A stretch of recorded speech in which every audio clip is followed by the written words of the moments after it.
नमस्ते दोस्तों, मेरा नाम पासवानी कक्षा 7 की विद्यार्थी। मेरे विद्यालय का नाम पूर्व माध्यमिक विद्यालय गुजिया बलरामपुर है।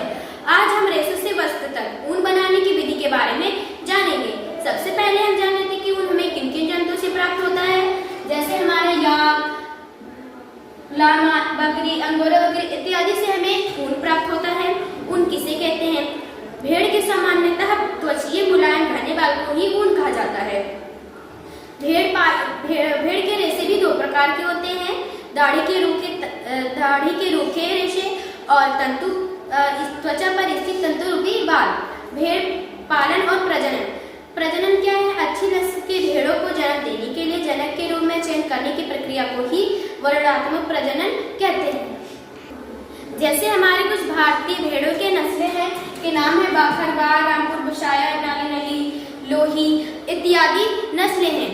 अब हमें ऊन संसाधित करने के विभिन्न चरणों के बारे में जानेंगे। सबसे पहले हमारा चरण होता है कटाई। भेड़ों के बालों की कटाई गर्मियों के दिन में करी जाती है।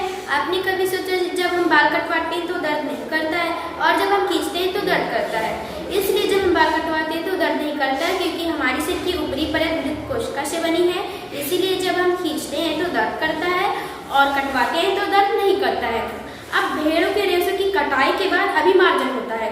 बड़े टैंक से पानी भरकर उसमें रेशे को डाल के अच्छी तरह से धोया जाता है, जिससे उसकी धूल, गर्द, चिकनाई आदि निकल जाता है। अभिमार्जन के बाद रेशों की छटाई होती है। उन्हें रोएदार, हल्केपन और लंबे चिकनाई के पन पर अलग अलग कर दिया जाता है। अब हमारा चौथा चरण होता है कताई। अभिमार्जन से प्राप्त रेशों को धूप में सुखा लिया जाता है। वे रोए फूले रेशे प्राप्त होते हैं। इससे ऊन की कताई की जाती है। अब हमारा पांचवा चरण होता है रंगाई। भेड़ अथवा बकरियां के बाल अथवा सफेद और भूरे रंग के होते हैं। ऊन की रंगाई की जाती है, जिससे हमें रंग बिरंगे ऊन प्राप्त होते हैं।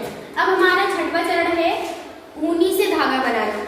ये रंगाई के पश्चात आपस में उलझ जाते हैं। इससे इनको सीधा किया जाता है, लपेट कर धागा बनाया जाता है। कभी कभी यह कारीगर हाथों से करते हैं और आजकल मशीनों से भी किया जाता है। कभी कभी कारीगर इस काम को करते करते इन्हें एंथ्रेक्स नामक जीवाणु से रुधिर घातक रोग हो जाता है। धन्यवाद।